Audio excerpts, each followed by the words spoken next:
3-eye Atlas. What if it splits at Jupiter in 2026? Stay with me here because what's about to happen in the next 30 days has never happened before in the history of human civilization. Right now, as you're watching this, an object from another star system, a comet that has been drifting through interstellar space for billions of years, is racing toward the largest planet in our solar system at over 150,000 TESS. And there is a very real scientifically documented possibility that when it gets there, Jupiter is going to tear it apart. I'm not exaggerating, I'm not speculating, and I'm not talking about science fiction. I'm talking about Comet 3-eye Atlas, the third interstellar object humanity has ever detected. And what happens when it reaches Jupiter on March 16, 2026 could give us something we have never had before. A front row seat to an alien world's chemistry spilling open right in front of our telescopes. Stay with me here because this is where it gets genuinely extraordinary. Let me take you back for a moment so you understand the full weight of what I'm about to walk you through. On July 1, 2025, the Atlas telescope in Rio Hurtado, Chile, which is part of NASA's Planetary Defense Network, detected a faint speck of light moving across the sky. Within days, astronomers realized something stunning. This object was not from our solar system. It was moving on what scientists call a hyperbolic trajectory, meaning it was traveling far too fast for the sun's gravity to hold it. It came from the direction of the constellation Sagittarius near the center of the Milky Way galaxy, and it had been drifting through interstellar space for potentially billions of years before it wandered into our cosmic neighborhood. They named it 3-eye Atlas. The 3-eye means it is the third interstellar object ever confirmed by science.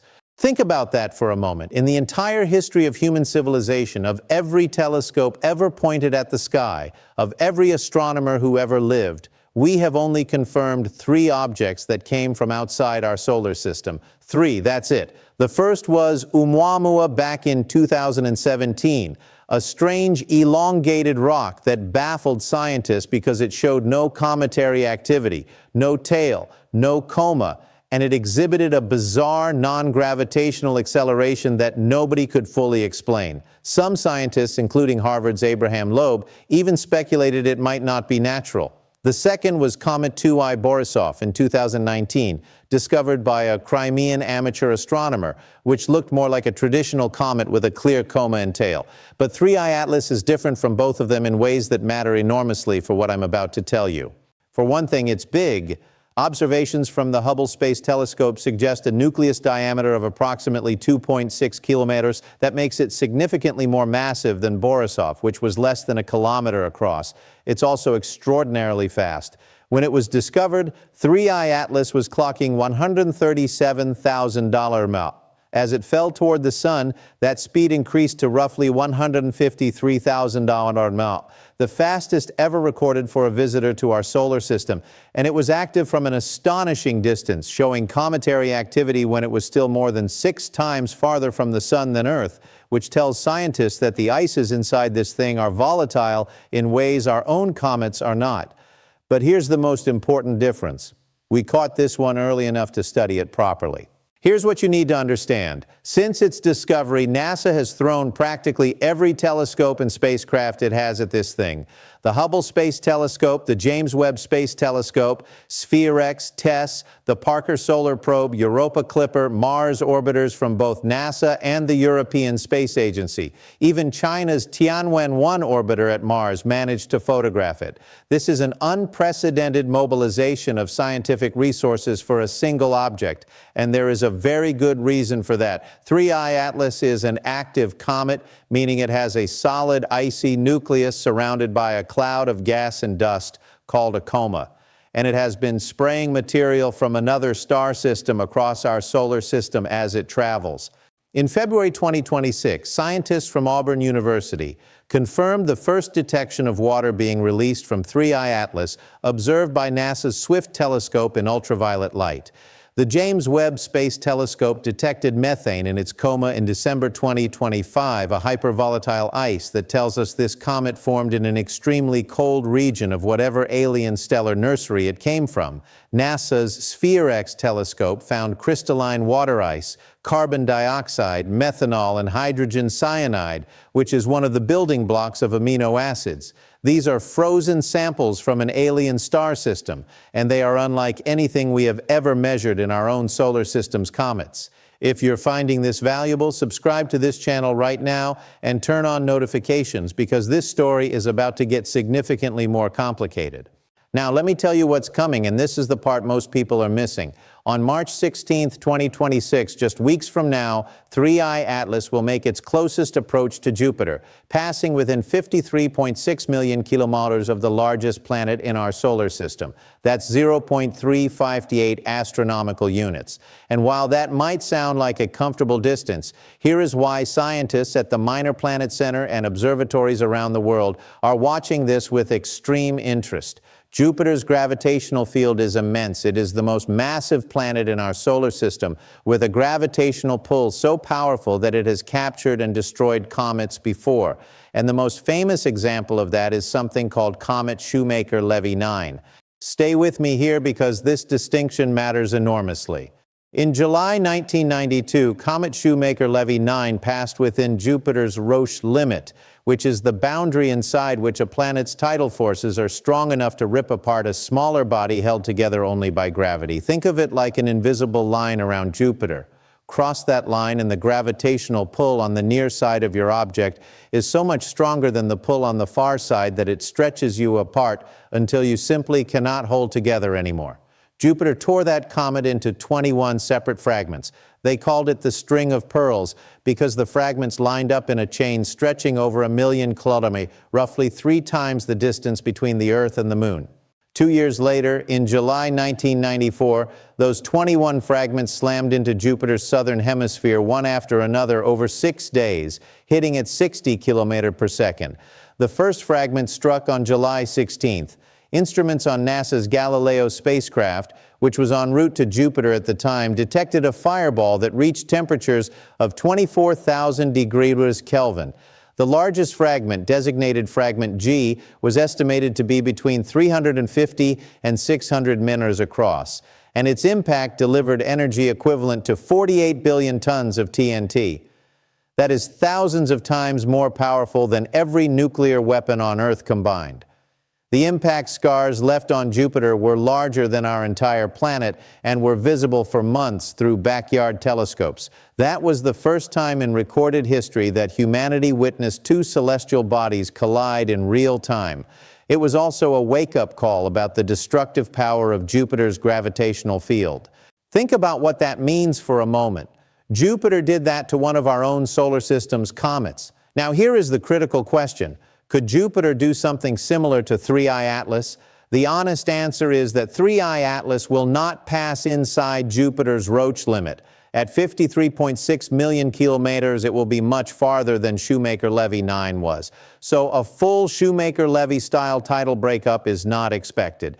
But here's where the science gets genuinely fascinating. 3I Atlas has been traveling through interstellar space for billions of years, subjected to cosmic radiation that has been slowly degrading its structural integrity. It has already passed through the inner solar system, swinging past Mars at just 29 million kilometers, then rounding the Sun at a distance of 203 million kilometers. The solar heating it experienced during that passage caused significant sublimation of its volatile ices, carbon dioxide, water, and methane converting directly from solid to gas, creating internal pressures and potentially weakening its nucleus from the inside out. And we know from direct observation that interstellar comets are vulnerable to this kind of structural failure. The previous interstellar comet 2I Borisov fragmented in March 2020, just a few months after its closest approach to the Sun. The Hubble Space Telescope captured images on March 28th and March 30th, showing a dramatic change where there had been a single bright nucleus. Suddenly, there were 2 distinct components separated by about 180 kilometers. A piece of Borisov's nucleus had broken away, ejected by the stress of outgassing torques that spun the comet faster and faster until it literally flew apart. UCLA astronomer David Jewett, who led the Hubble observations, explained that the outgassing acts like uneven thrusters spinning up the nucleus until the centripetal force exceeds the gravitational force holding it together. And here's the key point. Borisov was smaller than 3I Atlas. Its nucleus was less than 1 kilometer across. 3I Atlas is potentially 212 kilometers wide, which means it has more internal structure, more internal fracture lines, and more pockets of volatile ices that could violently sublimate under the right conditions. A bigger nucleus doesn't mean a stronger one. In many cases, larger comets are more loosely cemented aggregations of smaller pieces held together by what scientists describe as the structural integrity of a frozen snowbank. Scientists have been watching for exactly this kind of event with 3I Atlas. As of early February 2026, Hubble has revealed a quad jet structure radiating from its nucleus, 2 jets pointing toward the Sun and 2 trailing away. SPHEREx observations show the comet is ejecting unusually large chunks of material, BB-sized pieces of rock and ice rather than the fine dust you would normally see. Post-perihelion outgassing continues, now dominated by carbon monoxide rather than water, consistent with a body whose surface ices have been significantly depleted. And here's the thing, dynamicists at the Minor Planet Center have explicitly noted that Jupiter's immense tidal field may trigger fresh outbursts as internal stresses fracture the nucleus when 3I Atlas makes its closest approach. Let me say that again so it lands properly. Scientists are actively monitoring for the possibility that the Jupiter flyby could cause 3I Atlas to crack open. Now, if that happens, if this interstellar comet fragments as it passes Jupiter, it would be one of the most scientifically significant events in the history of astronomy.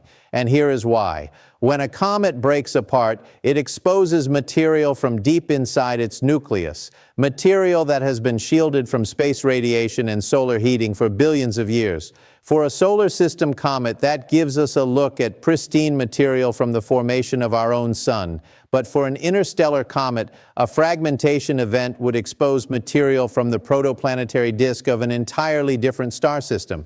We would literally be watching alien planetary building blocks spill into observable space for the first time. Drop a comment right now and tell me where you're watching from. I want to know how far this story is reaching. The James Webb Space Telescope has already detected methane in 3I Atlas, a molecule that requires extremely cold formation conditions, temperatures below about 30 Kelvin, which is 243 degrees C. That tells us this comet likely formed far from its parent star in the frozen outer reaches of its birth system, analogous to where our own Kuiper belt or Oort cloud exists. SPHEREx found that its crystalline water ice has a crystallinity fraction of about 65%, which is higher than typical comets from our own Oort cloud. This is significant because the degree of crystallinity in water ice tells scientists about the thermal history of the environment where the comet formed. Even more remarkably, the isotopic ratios, particularly the ratio of deuterium to hydrogen in its water, differ from both solar system comets and interstellar medium values. That single measurement places constraints on the temperature and conditions of the alien protoplanetary disk where this comet was born. If fragmentation exposed even deeper layers, we could measure chemical signatures from material that has been sealed away since before our own sun existed. We could determine whether the ingredients for life, amino acid precursors like hydrogen cyanide and methanol, are common throughout the galaxy or unique to our corner of it. We could learn whether the building blocks of habitable worlds exist everywhere, not from a telescope pointed at a distant star, but from material delivered directly to our doorstep. This is why astronomers are not hoping 3I Atlas disintegrates, but they are absolutely prepared for the possibility. The European Space Agency, in fact, is so convinced that interstellar object encounters will become more frequent that they are building an entire mission around it. It's called Comet Interceptor, and it is specifically designed to be parked at a gravitationally stable point in space, waiting for the next interstellar visitor to be discovered and then launching to intercept it. What we learn from 3I Atlas will directly inform the design and mission parameters of Comet Interceptor. And there's one more piece of this story that makes the timing extraordinary. NASA's Juno spacecraft is still orbiting Jupiter right now. In 2025, Harvard astrophysicist Abraham Loeb and his colleagues published a paper showing that it would be theoretically possible to redirect Juno from its current orbit to intercept 3I Atlas during the Jupiter flyby. The analysis showed that using a Jupiter-Oberth maneuver, Juno could get within roughly 27 million kilometers of the comet using just 5% of its original fuel supply. Juno carries a near-infrared spectrometer, a magnetometer, a microwave radiometer, an energetic particle detector, and a visible light camera. If it could get close enough, it would provide the first close-range observations of an interstellar object far better than anything Earth-based telescopes could achieve. Now, whether that maneuver was actually executed is something NASA has not publicly confirmed, and Juno has had engine issues and is low on fuel. But even without a direct intercept, JunoCam could potentially capture low-resolution images of 3I Atlas from Jupiter orbit, which would be the closest humanity has ever gotten to an interstellar object. And here is what I want to leave you with tonight, because this is where the story becomes something much bigger than a single comet. Let me give you 3 things to take away from this. First, we are 30 days from the most significant gravitational interaction between an interstellar object and a planet in our solar system that humanity has ever had the instruments to observe. March 16, 2026 is a date you should remember. Second, if 3I Atlas fragments at Jupiter, we will have unprecedented access to material from an alien star system, frozen chemistry from a world we will never visit, cracked open and examined with the most powerful telescopes ever built.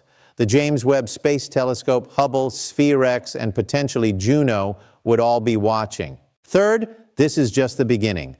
The Vera C. Rubin Observatory in Chile is expected to discover new interstellar objects every few months over the coming decade. The European Space Agency is building a mission called Comet Interceptor, specifically designed to chase down the next one. What we learn from 3I Atlas, whether it survives Jupiter intact or breaks apart, will shape how we study every interstellar visitor that comes after it. We are living in the first generation of humans that can reach out and study material from other star systems. Not theoretically, not someday. Right now. An object that formed billions of years ago around an alien star is passing through our solar system.